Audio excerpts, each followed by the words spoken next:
Para os mestres e as mestras que comenzan un curso difícil, con todo o meu agarimo, estamos no outono, uns poemas de outono do meu libro As 4 estacións. Polo camiño amarelo, cara onde? Polo camiño vermello, cara onde? Polo camiño do ceo, cara onde? Polo camiño do vento, cara onde? Estou canso e teño sono. Sento aquí para agardar a chegada do outono. As árbores espidiñas, sen follas, sen folliñas. Os esqueletos de xeo amosan os seus outonos, os seus laios, os seus soños.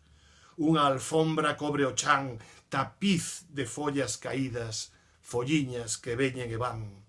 Folliñas lixeiras e secas, fatigadas de troular. Folliñas que bailan co vento, todos collidos da man. E para rematar, o outono ten sono, non pode dormir. Ponlle unha mantiña que se queda axiña, sereno e feliz.